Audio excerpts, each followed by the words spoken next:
ሰላም ንብረቶቹን በስሟ ልታዞር ነው። ቃልም ብቸኛ ወራሽ ልታረጋት ነው። ሳስበው ቃል ሁሉንም ነገር ብቻዋን ለመውረስ እያሰበች ነው። እቺ ውሻ ልጅ የማትረባ ልትክደኝ እያሰበች ስራ ታሰራኛ።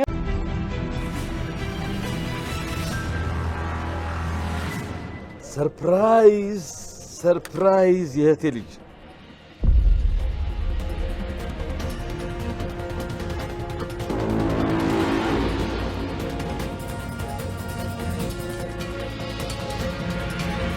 ለካ ከዛሽ ገረድ ጋር ተመሳጥረ ነው። ቆይ አንዴ ላስረዳሽ። ዝም በል አንድ እርምጃ ብትራመድ ውርጅ ከራስሽ። እሺ አራገባቶ ነበር ምን ጉዴዛ ነው የመጣችብኝ። አፍጥና ቶሎ ግባ። ጫልቅም እንደኝ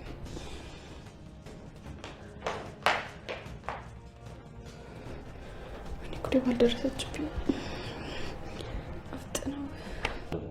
የስንት ጊዜ እቅዴንማ የማንም ኩታራ ወጥመዴን አያበላሸውም። ይሄኔ እኮ እሷ ወጥታት ነው ለዚህ ውሳኔ ደረሰችው። በኃይሉ እየሰማኝ ነው አይደለ? አንተ በኃይሉ እኔው ራሴ እጇን ጉትቼ አስገብቼ እንደዚህ ጉርት ስራኝ ይበለኝ። ይሄንን እንደምታደርግ መገመት ነበረብኝ። እቺ ኤባ በኃይሉ ምን ሆነ ነው? አናግረኝ እንጂ እንዴ! አቤት። ምን እያሰብክ ነው እንዴ? እየጠራው እኮ እየሰማኝ አይደለም። እባክሽ የሆነ ነገር እያሰብኩ እኮ ነበር። ወንድሜ ምንድን ነው እሱ? የሚያስጨንቅ ነገር አለ እንዴ? አይ እሱ እንኳን ቀላል ነው። ግን እቴ የርሽበት ቀናሽ አመራሮቹ ስብሰባ ላይ ናቸው ብሎ ውጡ አሉ። አሁንስ እንደው ስልችት ነው ያለኝ እውነት። ይሄውልሽ ሰላም፣ የቀበሌ ነገር እኮ በጣም አስቸጋሪ ነው። ስማ ሰላም ሰላም ውዴ የቻናሌ ቤተሰቦች እንዴት ናችሁልኝ? እንኳን ወደ እኔ ቻናል በሰላም መጣችሁ። ደህና ናችሁ ወይ? አደራ ድራማ በክፍል 31 ላይ እንግዲህ ቃል ነገሮች ሁሉ ተበላሽተውባታል። ቃል ሁሉንም ነገር በእጅ ያደረግኩኝ እያሸነፍኩ ነው ብላ ነበረ። ነገር ግን አሁን ላይ ነገሮች ሁሉ እየተበላሹባት ነው። ከምንም በላይ አቶ በኃይሉ ከእስር ቤት ወጥቷል። ለቃል ይህ ትልቅ መርዶ ነው። በኃይሉን እስከ መጨረሻው እስር ቤት አስገባውት ብላ ስትመጻደቅ እንግዲህ በኃይሉ ከእስር ቤት ወጥቷል። ሰውየው ትንሽ ባለስልጣን ቢጤ ስለሆነ እንግዲህ በሙስና አሁንም በድጋሜ ማለት በቃ የሆነ ሰው ነበረው። በዛ መልኩ የፍርድ ጊዜውን ሳይጨርስ ከእስር ቤት ወጥቷል። የሰራው ወንጀል በቀላሉ ከእስር ቤት የሚያስወጣ አልነበረም። ያው አንዳንድ ጊዜ እንግዲህ እንደዚህ ነው። እንደምታውቁት እዚህ ቀደም የብሌን እናት የሆነ የጉልት ቦታ ተሰጥቷት ነበረ።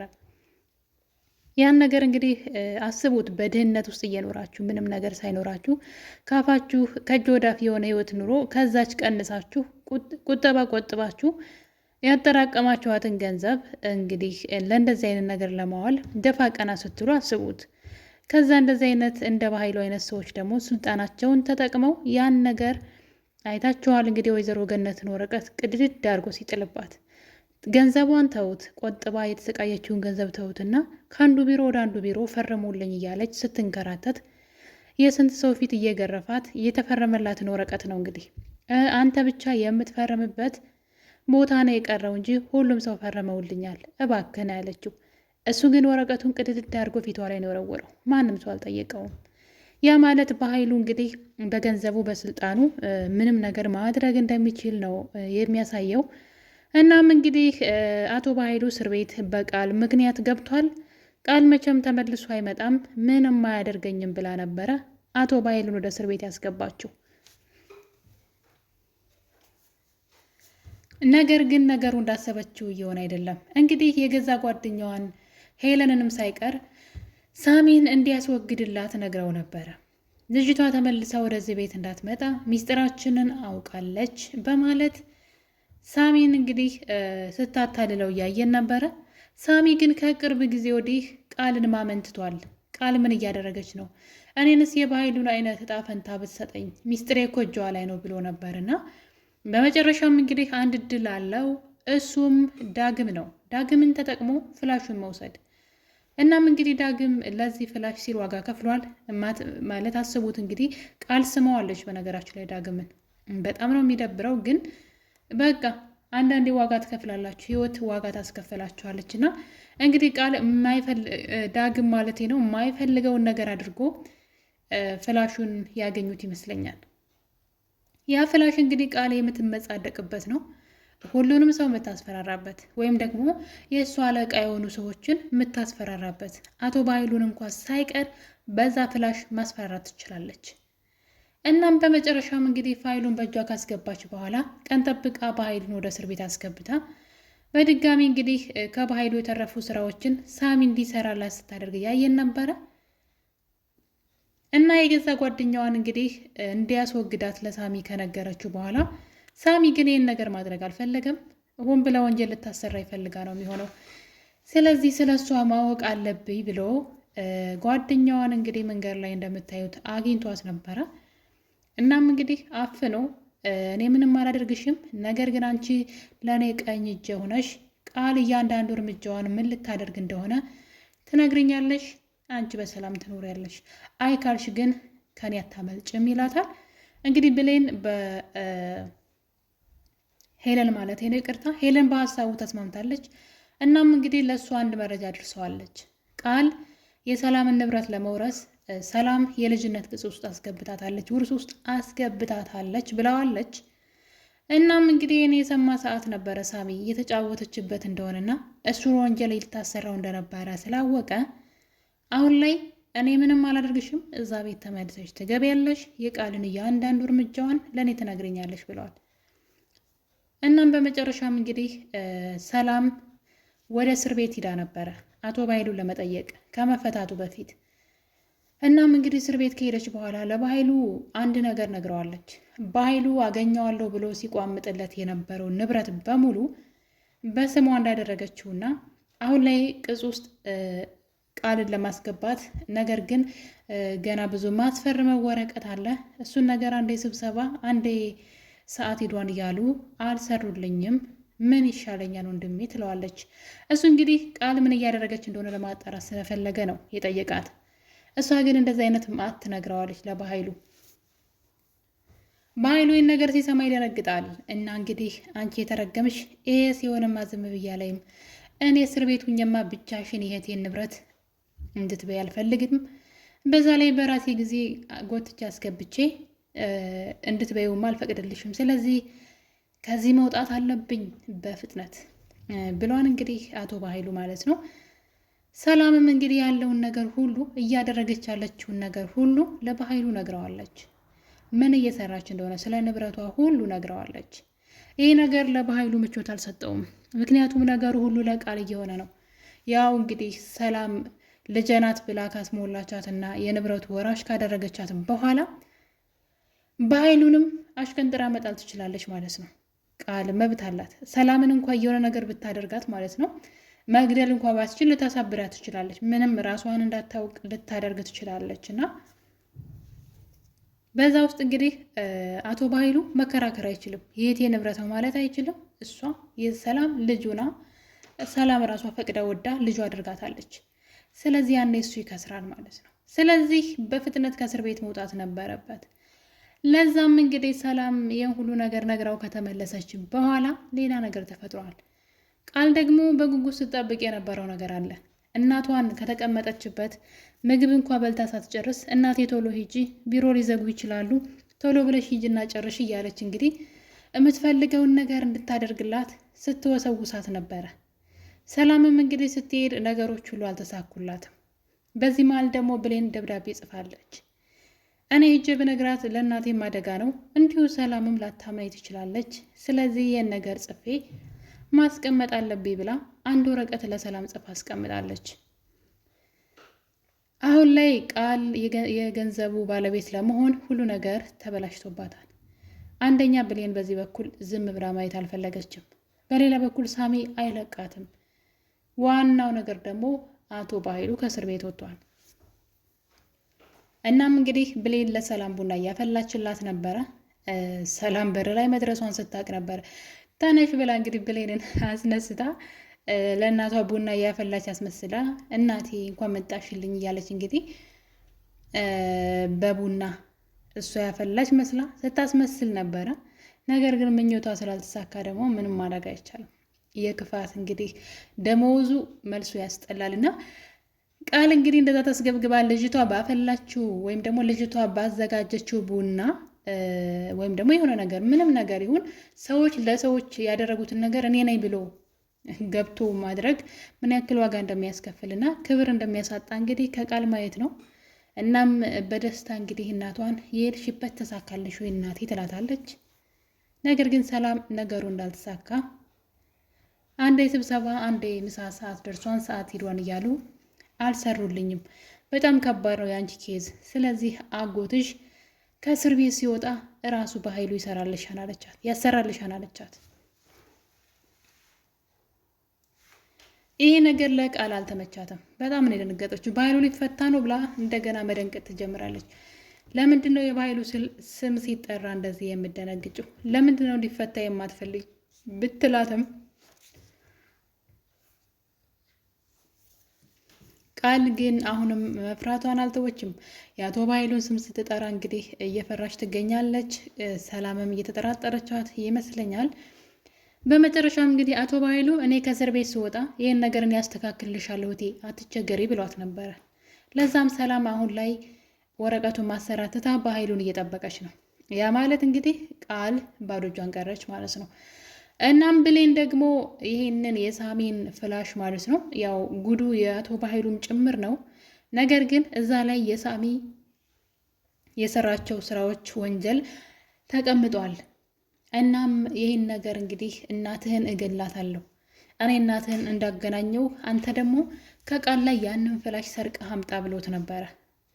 እናም እንግዲህ ዋጋ ከፍለዋል ለዚህ ነገር። ቃልን ወደ ዳግም መኝታ ቤት እንድትሄድና ብቻውን እንደሆነ አብራው እንድትሆን ይጠራታል። ዳግምን ስለምትወደው ቃል ማለት ነው ማለት በጣም ራሷን አዋርዳ ነበር እንግዲህ ሄደችው ወደ እሱ ማለት ነው። ብሌን ግን ይሄ ነገር ምንም ባላስደስታትም ነገር ግን የእናቷ ጉዳይ ሆኖባት ነው። እናም እንግዲህ እንደምንም ብላ የቃልን ላፕቶፕ በመክፈት ፍላሹ ላይ ያሉ ነገሮችን ወስዳለች። የተጫነውንም ነገር አጠፋፍታለች ማለት ነው። እንግዲህ ቃል ምናልባት ከነሱ የተሻለ ብልጥ ሆና ፍላሹ ሌላ ቦታ ደብቃ አስቀምጣ ሌላ ምክንያቱም ኮፒ አድርጋ አስቀምጣ አንዳንዴ አርቀው የሚያስቡ ሰዎች ይሄ ነገር እንደዚህ ቢሆን ይሄ ነገር ተቀማጭ ይሁን መጠባበቂያ ብላ ሌላ ቦታ አስቀምጣ ካልሆነ በቀረ አሁን ላይ ያለው በሙሉ ግን ጠፍቷል። ቃል አሁን ላይ ማንንም ሰው የምታስፈራራበት ምንም አይነት መረጃ የላትም ማለት ነው። ብሌንም እንግዲህ ያለውን ነገር ሁሉ ከወሰደች በኋላ በፌስታል ጠቅላ እንግዲህ የምትወለውለው ልብስ መወለያ ውሃ ውስጥ ነበር ያስቀመጠችው። ምክንያቱም ልጅቷ ከመጣች እንደምትፈትሻት አውቃለች። በዛ ላይ ቃል አሁን ላይ በጣም ተጠራጣሪ ሆናለች። እያንዳንዱ የሚያወሩትንም ንግግሯንም የምታደርገውን ነገር ሁሉ መጠራጠርና መፍራት ጀምራለች። ለዛም እንግዲህ ያለ ወትሮዋ ብሌንን ከክላሴ ውጭ ስትላት ነበረ። ክላሴ ውስጥ ምን ታደርጊያለሽ ብላ እንግዲህ ስትጮህባትም እያየን ነበር። በመጨረሻ ግን እሷን ቃል ጋር ልካ ወደ ክላሷ በመሄድ እንግዲህ ብልጠቷን ተጠቅማ ብሌን ፍላሹን ወስደዋለች። ቃል እንደተለመደው ወደ ክላሷ እንግዲህ ተናዳ ዳግም ገፍትሯት ነበረ ከሳመችው በኋላ። ምንም በነገራችን ላይ ጥበብን መጠቀም ይችል ነበረ እሱ እሷን እያባበለ ምናምን ማቆየት ይችል ነበረ። እንድትስመው ራሱ አለመፍቀድ ይችል ነበረ። ምክንያቱም ካባበላት እንደዛ አታደርግም። እሱ ግን ዝም ብሎ እንደ ገደል ዛፍ ተገትሮ ዝም ነበር ያላትና ስትስመው ይሄ በጣም እንግዲህ ከብሌን ጋር ላላቸው ሪሌሽንሽፕ ወይም ደግሞ የፍቅር ግንኙነት በጣም የሚያስጠላ ነገር ነው። ብሌን በይቅርታ ታልፈው ይሆን ይሄን ነገር ከዳግም ጋር ሌላ ሰጣ ገባ ውስጥ እንዳይገቡ በዚህ የተነሳ እና እንግዲህ ዳግም ስትስመው ዝም ማለቱ እኔ ምንም አልተዋጠልኝም። ፈልጎት ከሆነ እንግዲህ አላውቅም።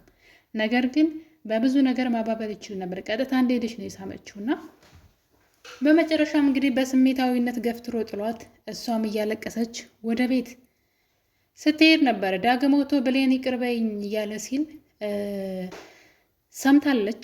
እናም ሆን ብለው እንዳጠመዷት ተሰምቷታም ቃል ማለት ነው። እናም እንግዲህ እየሮጠች ወደ ክላሷ በመሄድ ብሌንን አግኝታታለች። ብሌንንም አንገቷን አንቃ እንግዲህ አንጠልጥላ ምን እያደረግሽ ነበረ? የሆነ ነገር እየሰረቅሽ ነው ብላ ብታስፈራራትን ብሌን እንግዲህ ትንፈሽ ማለት አልቻለችው። በቻለችው መጠን እንግዲህ ፈትሻ ነው ከክላሷ ያስወጣቻት። እናም ፍላሹ አሁን ላይ እጃቸው ገብቶ ለሳሚ ያስረክበውታል። ይሄ በጣም ደስ የሚል ነገር ነው። ምክንያቱም ከዚህ በኋላ ቃል ማንንም ሰው በፍላሹ ማስፈራራት ስለማትችል ማለት ነው። በዛ ላይ ደግሞ አቶ በኃይሉ ከእስር ቤት ወጥቷል። ድጋሚ እስር ቤት ያስገባዋለሁ ብላ የምትዝትበት ነገር የለም ማለት ነው። ስለዚህ ከዚህ በኋላ ቃል ሰላም ቤት የመቆየቷ ነገር ትንሽ አሳሳቢ ነው ማለት ነው። በቃል በኩል አገኘው ያለውን የሰላምን ንብረት አቶ በኃይሉ ሊያገኘው የሚችል አይመስለኝም። ሌላ ዘዴ ካልዘየደ በስተቀረ ከዚህ በኋላ ቃል እዛ ቤት የመቆየቷ ነገር አጠራጣሪ ነው። በዚህ ሁኔታዋ አጋጣሚዎቹን ስታገኝ ሁሉንም ሰው አባራ ብቻዋን ለመውረስ የምትጥረው ቃል ማለት ነው። በዛ ላይ ሰላም አሁን ላይ በእሷ በጣም እየተናደደችባት ነው። በምታደርገው ነገር ሁሉ ግራ እየተጋባች ነው። ጓደኛዋን ከቤት እንድታባረርላት ብትጠይቃትም እሷ ግን ሳሚን አስወግዳት ብለው ስለነበር ከዛሬ በኋላ ቤት አትመጣም፣ አታስቢ እናቴ ተነጋግረን ሄዳለች እና መልሳ ደግሞ ስለ ጓደኛዋ መጥፎ እንደውም እያወራች ነበርና መጀመሪያ ማሳዘናኝ ነው እንጂ ልጅቷ መጥፎ ናት እያለች እንግዲህ የአፏን ሳትጨርሰው ነበር ልጅቷ ተመልሳ ወደ ቤት የመጣችው። አሁን ላይ ልጅቷ የምትሰራው ለሳሚ ነው። አቶ በኃይሉም ተፈቷል። ቃልም እንግዲህ እዛ ቤት የሚያደርጉትን ነገር ሁሉ ለሳሚ ወሬውን ታቀብላለች ማለት ነው። በእርግጥ ሳሚ ቤተሰቦቹን ቢያገኝ በጣም አሪፍ ነው። አቶ በኃይሉን ከዳግም ጋር ሆነው ቢበቀሉት ብዬ አስባለሁ። ሌላው ደግሞ ብሌን ነች። ብሌን ዳግምን ተጠራጥረዋለች። ፍላሹን አግኝታ ከሰጠችው በኋላ ዳግም ደስተኛ አልነበረም። ምንድነው የተፈጠረ ነገር አለ ወይ ብትለውም ሊናገር አልፈለገም። ያ ነገር ብሌን እንድትጠራጠር አድርጓታል። የሆነ የተደበቀ ያልገባኝ ነገር አለ እንጂ ዳግም እንደዚህ አይደናበርም ነበረ እያለች ነው እንግዲህ ብሌን። ቃል ዳግምን እንደሳመችው ካወቀች ምናልባትም አብረው ላይ ቀጥሉ ይችላሉ። ወይም ደግሞ እንግዲህ አጋጣሚ ለሳሚ አሪፍ ሊሆንለት ይችላል ብዬ አስባለሁ። እና እንግዲህ ዳግም ደግሞ ወደ ወላጅ እናቱ ቤት ሂዷል። ለወላጅ እናቱ ስለ እናቱ እየነገራት ነበር። እናቴን አግኝቻታለሁ፣ ነገር ግን እኔ ልጇ እንደሆንኩኝ አልነገርኳትም፣ እሷም እናቴ እንደሆነች አልነገርኳትም። ከነገርኳት በእኔም በሷም ላይ ሰዎች አደጋ ስለሚያደርሱብን ለጊዜው አልነገርኳትም እያላት ነበር። እና በጣም ነበር ገን ያሳዘነችኝና እንግዲህ እሱ ልጇ እንደሆነ ለእናቱ ቢነግራት ችግር አልነበረውም። ገነት ነገሩን ሚስጥር ታደርግላቸው ነበር። ውድ ቤተሰቦች አደራ ድራማ አሁን ላይ የብሌን እውነታዎች መውጫቸው ጊዜ የደረሰ ይመስለኛል። በቀጣይ ክፍል ምን ይፈጠራል የሚለው በጣም አጓጊ ነው። እስከዛው ድረስ የዛሬን አበቃን። ቸር ቆዩልኝ።